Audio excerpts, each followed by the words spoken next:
I'm Julie Francis, archaeologist with the Wyoming Department of Transportation, and today we are standing on the south side of the Clarks Fork River, just a little bit above the river right here, very near to the mouth of the canyon as it comes out of the Beartooth Plateau.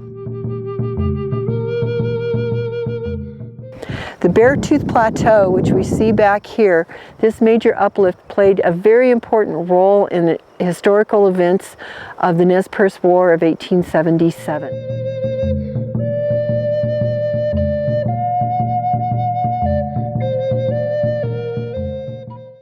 The Nez Percé homelands are in northeastern Oregon, southeastern Washington, and also north-central Idaho. And traditionally, they would also cross the Bitterroot Mountains in Montana and come over into the Yellowstone area for hunting. Joseph was a member and one of the leaders of one of the bands of Nez Percé that refused to sign any treaties, ceding their lands to the United States government in the 1850s and the 1860s. Gold and other precious metals were discovered in the area, and miners also began to move in and start prospecting and mining.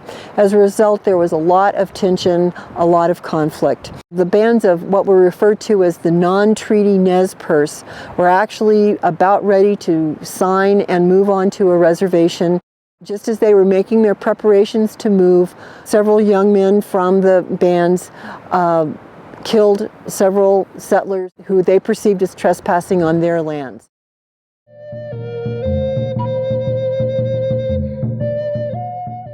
Joseph and the other Nez Percé leaders feared retribution by the U.S. Army, so they started June of 1877 on a flight to join with Sitting Bull and the Lakota, who were in Canada, out of this harm's way of the U.S. Army. They actually outfoxed and outmaneuvered and outran an army that was much larger and much better armed. Joseph had approximately 700 people, including women and children, as well as a herd of Appaloosa horses that had joined him on this flight.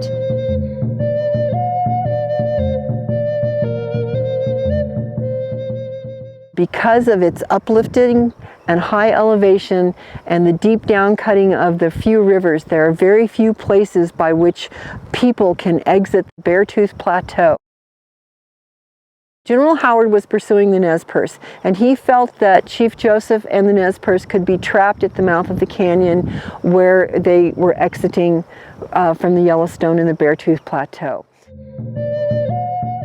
A group of soldiers under the leadership of Colonel Sturgis, who was supposed to be positioned in this area to watch for people leaving the plateau, he instead was positioned a little bit farther south between here and the Shoshone River down by Cody. And along the top of this ridge, Indians were able to see the soldiers. They managed to do a feinting move to convince Colonel Sturgis that they were actually moving to the south.